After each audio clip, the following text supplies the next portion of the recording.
To this week's Facebook Live. Today I'm talking about the benefits of exercise to your mental health and your emotional health as well. A lot of research on this. Um, if you want more detail, I can only cover like a bit of what I have in this week's blog because it's quite lengthy.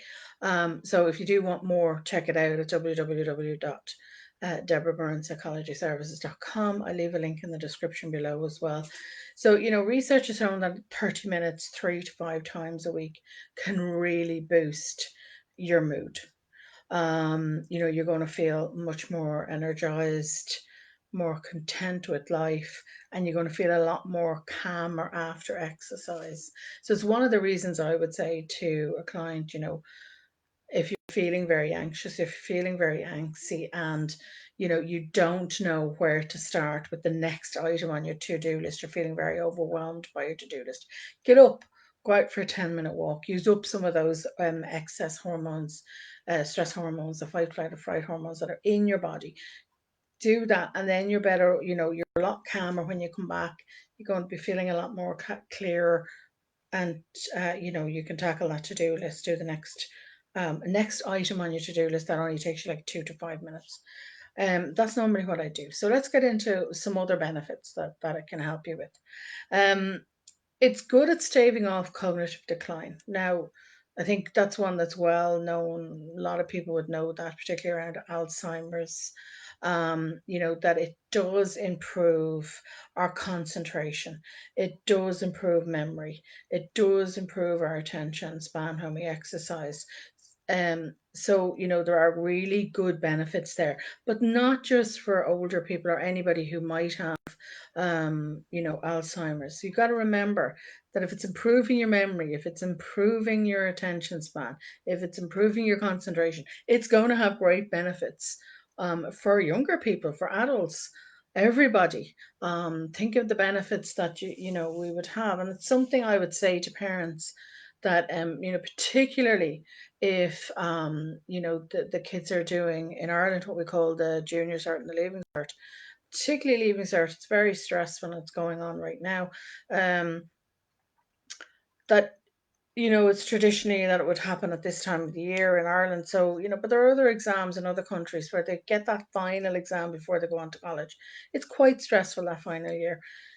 Think about, getting out for a walk, even if they're not sports orientated, even if they aren't members of some sort of club or group that does some sort of exercise, that they would, even go out for a walk and take a break from the study and do something like that. But even you yourself getting out after work, um, even after dinner and having a walk will be beneficial to you in that regard. Getting on to mental health issues, depression, anxiety, phobias, all have been shown to have significant improvement to symptoms, particularly milder and more moderate symptoms have been shown to improve once we start exercising. But the other benefit is, we can feel very isolated when we have a mental health issue. And this is a way, particularly if we use a buddy system, a way of alleviating that isolation and wanting to withdraw from the world. If we can bring ourselves to reach out to somebody and get support from another human being, close family member or friend, and just even, as I said, head out for a walk. You don't have to join the gym. You don't have to spend a lot of money on this. It does help with the symptoms. Um, of so it's really important that you do start doing this. This is why it's one of my basics of self-care that I have in there. To me, that I would put it in there on that list, that very basics of looking after yourself, exercise. So it helps. Now, how it helps is it changes the brain. It changes how the brain actually, the chemicals in the brain. So, releasing endorphins, releasing dopamine, releasing serotonin. You're going, and other chemicals as well. You're going to start feeling better, a lot better in yourself. It's going to, as I said at the start, improve your mood.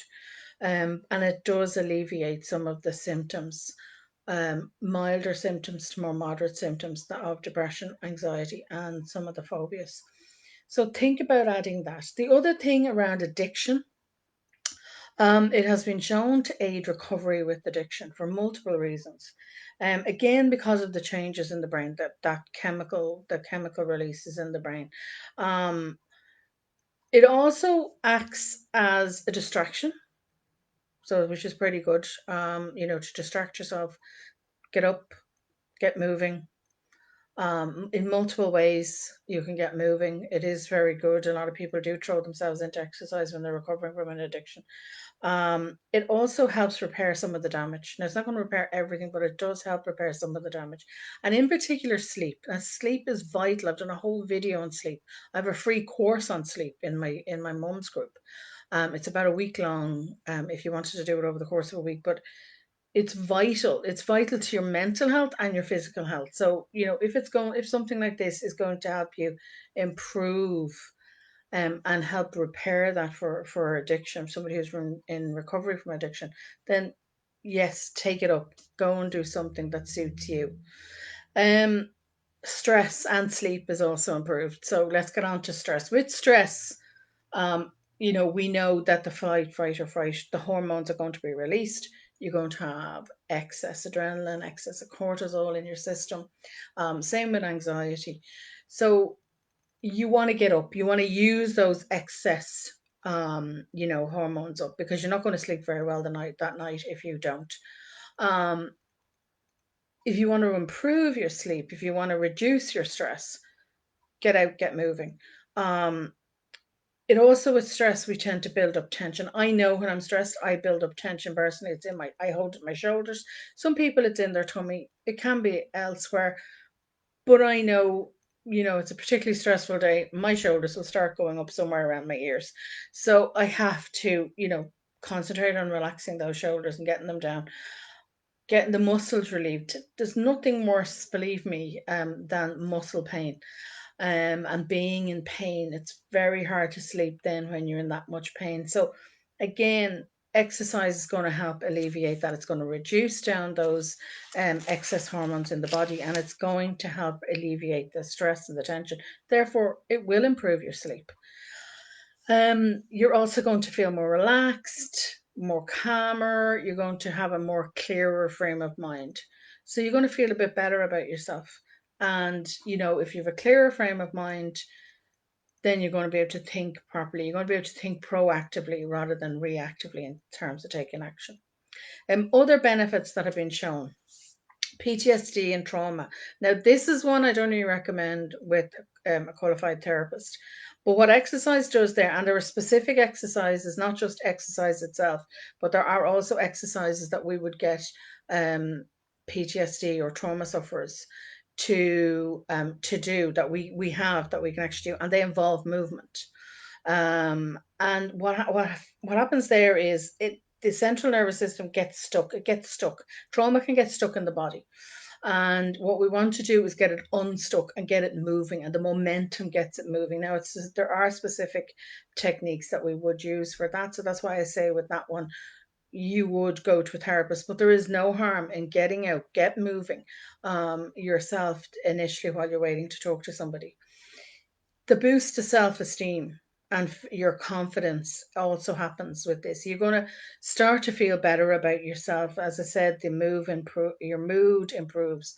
But this is helped as well by your ability to concentrate more, your ability to have better clarity when you're actually thinking things through. Your creativity is much better, and that has been shown in research, as well as being able to get things done. The GTD, as they say, is all improved by exercise. And it doesn't take a lot. you know, Even 10 minutes to start off with, 5 or 10 minutes, walking as far as the gate, if that's something you don't do on a regular basis, is exercise.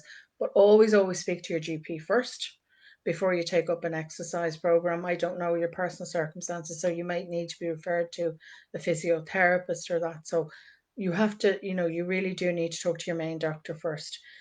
But even a 10-minute walk, or get creative and do a brainstorm.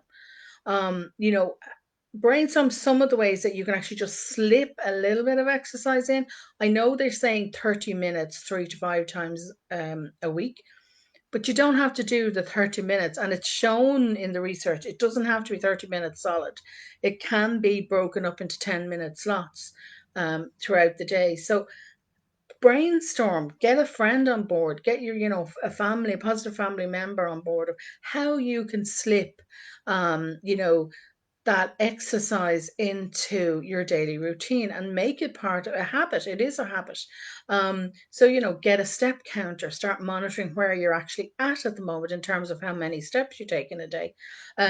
Remember, gardening, housework will all add up your steps, but it's also vigorous exercise.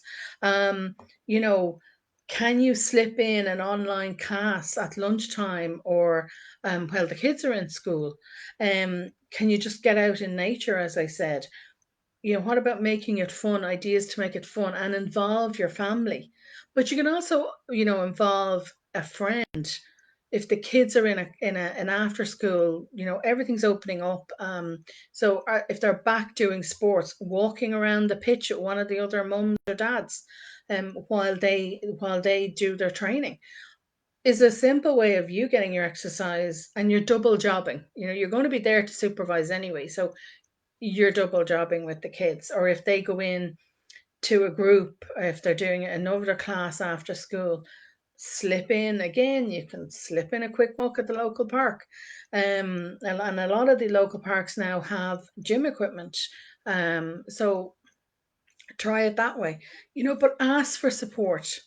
It's so much easier when we have a buddy to do it with, somebody that will support us and we'll support them. So think about that, utilizing that positive support system I've spoken about before. How can they come on board? How can they help me to change this and make this one of my regular habits, to look after myself? So I'm going to leave it there. As I said, there's a lot more detail on each of those topics in the blog this week. I'll leave a link in the description below. And thank you all for listening. Thank you as always to Deirdre. She's always on every single week.